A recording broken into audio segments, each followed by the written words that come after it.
9. The sled. Before astronauts could launch into orbit and travel to the moon, NASA first tested rocket sleds on the ground. NASA scientists developed a decompression sled known as Sonic Wind 1, built by Northrop Aircraft. The sleds could travel at speeds of over 400 miles per hour before coming to a sudden stop. Before any human was put on the sled, NASA used chimpanzees for test runs. The first run with a live chip took place on January 28, 1954. The sled was propelled down a long track and sped up to speeds of over 400 miles per hour before it came to an abrupt halt. A sudden stop at such high rates caused the chimpanzee's brain to smash against its skull, resulting in massive trauma and death. But this didn't stop Colonel John Stapp from testing the sled. Starting in 1954, he underwent grueling tests that put his body through forces 35 times greater than gravity. One trial included a record-setting run of 632 miles per hour. Stapp was a flight surgeon, and he willingly took on the risk of 29 sled runs. Unfortunately, these tests caused him to suffer concussions, cracked ribs, broke his wrist twice, lost dental fillings, and burst blood vessels in both of his eyes. 8. Project Habakkuk. During World War II, British War Office scientist Geoffrey Pike came up with the idea of turning giant icebergs into aircraft carriers. In theory, the gigantic natural formation seemed convenient, unsinkable, and cost-effective. The British military saw Pike's idea to protect Allied ships from German U-boats, and with construction materials like steel in short supply, his proposal was enticing. Prime Minister Winston Churchill approved the plan, called Project Habakkuk in 1943. The project aimed to combine wood pulp with ice to create a fortified iceberg that was both economically efficient and easy to fix, requiring a simple infusion of water for most repairs. At 2,000 feet 610 meters long and 200 feet 61 meters wide, the proposed frozen warship would be more than twice the size of the Titanic and would have room for 300 aircraft. A 60-foot-long, 18-meter prototype was built in Canada's Lake Patricia using ice, wood, tar, and refrigeration pipes. It was functional, but raised unforeseen questions about the viability and strength of ice as a building material. By mid-1943, the war started turning in favor of the Allies. Around the same time, planes with more extended patrol capacities were introduced. Iceland became available as a permanent North Atlantic base, and radar that tracked U-boats more accurately was developed. All things considered, the conceptual iceberg aircraft carrier was now obsolete, and the project was abandoned. 7. Operation Acoustic Kitty. During the 1960s, the CIA launched a top-secret plan to turn cats into portable spying devices, known as Operation Acoustic Kitty. A surgeon implanted a microphone into a cat's ear, along with a radio transmitter at the base of the animal's skull and an antenna in its fur. The plan was to train the feline to sit near foreign officials, enabling CIA operatives to listen in on their conversations. CIA employees took the cat to a nearby park and tested it with eavesdropping on a conversation between two men who were sitting on a bench. Instead, the cat ran into a road and was hit by a taxi. The US government's days of carrying out animal-engineered experiments were far from over. Still, Operation Acoustic Kitty taught the CIA something that the rest of the world already seemed to know, that cats do whatever they want and are mostly untrainable. So, it was clear from the start that the project would not work out, and the project was abandoned. This didn't mean the CIA's animal recruiting or engineering days were over. In 2006, the Pentagon's Defense Advanced Research Projects Agency, or DARPA, asked scientists to create cyborg insects. With the support of DARPA, researchers at the University of California, Berkeley successfully created a cyborg beetle in which they could manipulate the bug's movement with remote control. They announced their results in Frontiers in Integrative Neuroscience in October 2009. 6. Project Pigeon.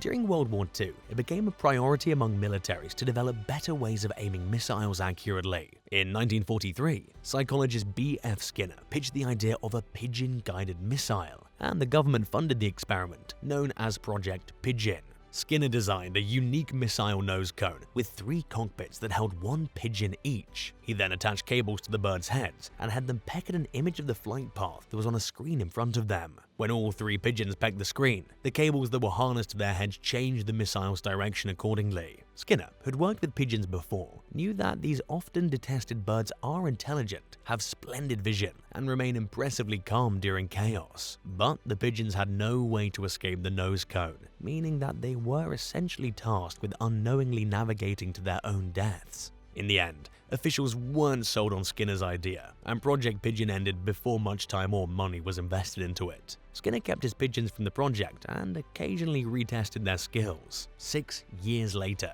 they still remembered their training. Do you think using these birds as a guidance system in bombs would have been ethical? Let us know in the comments. Also, don't forget to subscribe to the channel to show your support.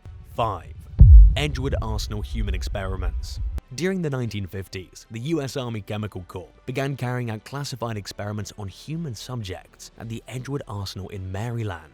The project involved administering different chemicals to unsuspecting entry-level soldiers in an attempt to identify non-lethal incapacitating substances that could be used against enemies in combat and during interrogations. But not all the chemicals used were safe, and some were potentially deadly. Somewhere between 5,000 and 7,000 soldiers were experimented on over a 20-year period, during which time over 250 chemicals were tested. The substances included psychoactive agents like marijuana, LSD, PCP, and delirium-inducing BZ.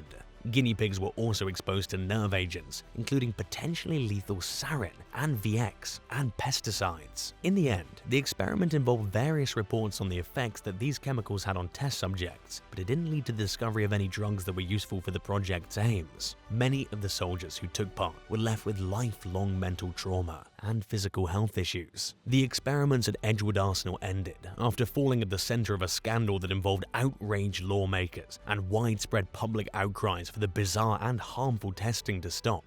4.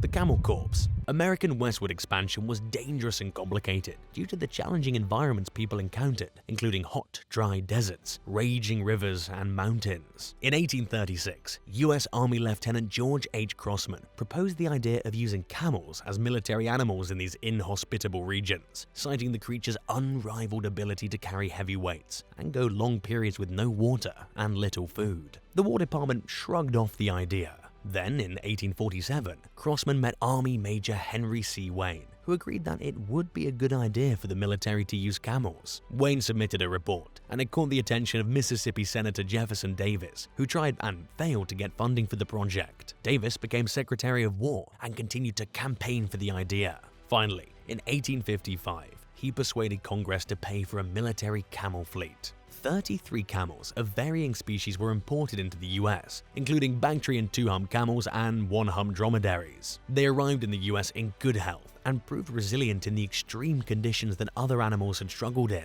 The experiment was going so well that several dozen more camels were imported, bringing the total number to 70. But the camel corpus was brought to an abrupt end when Civil War violence broke out. Rebel troops captured some of the camels and used them for delivering mail and transporting salt, but they abused the animals and inflicted great suffering on them.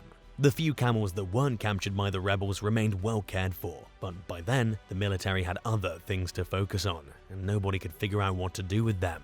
They were eventually sold to private owners, but the public lost interest in seeing the camels at private zoos and circuses. As a result, many of the animals were set loose in the desert and continued to be spotted for decades afterwards. 3. Flying aircraft carriers. Several militaries have tested the concept of a flying aircraft carrier. The British were the first to commission this type of vehicle in 1915, with the production of 4 23-class Vickers rigid airships. These 535-foot-long, 163-meter airships were equipped with a portable fighter escort of 3 biplanes slung by hooks on the ship's underside that could be quickly deployed. Only 4 of the aircraft carriers were ever built. They were never used in combat and were all taken out of service within 5 years for various reasons. But the US military noted the idea and designed its own pair of flying aircraft carriers, the USS Los Angeles and the USS Macron, in the 2 decades following World War I. Commissioned in 1932, the 785-foot, 239-meter helium-filled Akron could launch and recover fighter planes in mid-air. But it reportedly experienced flying issues and ended up crashing off the New Jersey coast during a windstorm in 1933, killing 73 passengers. Its sister ship, the Macron, flew at speeds of up to 80 miles per hour, 129 kilometers per hour, and a range of over 10,000 miles, 16,100 kilometers. Like the Macron, it was involved in several accidents, some of which proved to be fatal. In 1935, it crashed off California, effectively ending the US military's experimentation with airborne carriers. The Soviet Union had its own flying aircraft carrier development scheme. Known as the Zveno Project, it was commissioned by Stalin in 1931. Gigantic Russian bombers, such as the TB-1 and TB-3, were refitted to carry small fighter bombers, which were placed either on top of or below the larger plane's wings. The small planes could unhook in midair to carry out their missions, and sometimes they could reattach to the carrier. They first saw combat in 1941, during the beginning stages of the Soviet war against Nazi Germany. Along with their pint-sized counterparts, the carriers were retired in 1942 after participating in 30 air raids against enemy targets. 2. Project Iceworm. As Cold War tensions intensified throughout the 1950s, the US Army came up with the idea of building a hidden network of nuclear launch sites beneath the surface of the Greenland ice sheet, where they hoped to store medium-range missiles that could reach the Soviet Union. To study whether this plan was workable, the Army launched a cover project in 1960 called Camp Century. Its alleged goal was to build affordable ice-cap military outposts in northwestern Greenland. But the project's real purpose was to conceal its true mission, dubbed Project Iceworm, from the Danish government, which has jurisdiction over the island. Engineers dug 21 trenches, along with nearly 2 miles, 3.2 kilometers of tunnels, and filled the spaces with pre-made buildings, including a hospital, theater, shop, church, and housing for the 200 military members who lived in the confidential settlement. The operation encountered an unexpected obstacle when ice core data revealed the glacier was traveling much faster than anyone had initially realized. The tunnels and stations would likely be destroyed within 2 years. Project Iceworm was cancelled in 1965, and the site was abandoned. Thinking that any waste would remain frozen in the ice forever, the military left behind dangerous biological, radioactive, and chemical materials. Their prediction that it would stay frozen was challenged by a 2016 study, claiming that if the waste isn't cleaned up by 2100, it'll start leaking into the surrounding environment.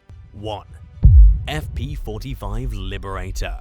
Shortly after the US entered World War II in 1941, military officials brainstormed for ideas on how to help resistance fighters in Axis-occupied territories. A Polish military expert suggested the development of a standard-issue pistol that could be quickly and cheaply distributed in those areas. In doing its part in carrying out the project, the Army Joint Psychological Warfare Committee came up with a single-shot Derringer pistol that it believed would serve its purpose perfectly. Dubbed the FP-45 Liberator, it was designed by an American machinist and gun designer from Ohio named George Hyde. Operating under the codename Flare Project Caliber 0.45 to prevent the public from realizing that a pistol was being mass-produced, General Motors quietly manufactured 1 million FP-45 Liberators. Even the engineering drawings were altered to keep suspicions at bay, with codenames like Tube instead of Barrel, Yoke instead of Trigger, and Control Rod instead of Firing Pin. Weighing just a pound, 454 grams, and measuring just a little over 5.5 inches, 14 centimeters long, the FP-45 was meant to be light, easy to conceal, and user-friendly. Instead, it was a crude and clumsy weapon never meant for frontline use and never distributed to the military. Instead, its designers imagined it as a quick and convenient handgun that a resistance fighter could easily pick up and shoot members of an occupying force with before stealing their presumably higher quality weapons. Each pistol came with 10 rounds of ammunition, a wooden dowel for removing empty cartridge cases, and a manual containing easy-to-understand comic book-like instructions on how to use the gun. Besides its practical uses, the FP-45 was valued as a tool for psychological warfare. The project's backers believed that seeing the pistols dropped en masse in Axis territories would hurt the enemy's morale. But the project was met with staunch opposition from some top military officials, including Generals Dwight D. Eisenhower, Joseph Stilwell, and Douglas MacArthur. As a result, out of the 500,000 FP-45s that were sent to Britain for the French resistance, less than 25,000 were distributed. The rest were dumped into the sea or melted down for scrap metal. Some of the guns were sent to China and the Philippines, but their distribution and use remain unclear. In addition, around 450,000 FP-45s were turned back over to the US after being overlooked in favor of more effective resistance weapons. Given the rarely documented nature of insurgent activity, it's impossible to know if the pistol was used for its intended purpose, and if so, to what extent. Which of these experiments would you have dared to be a part of? Share your thoughts in the comments, and be sure to smash that subscribe button for more great videos like this. See you soon!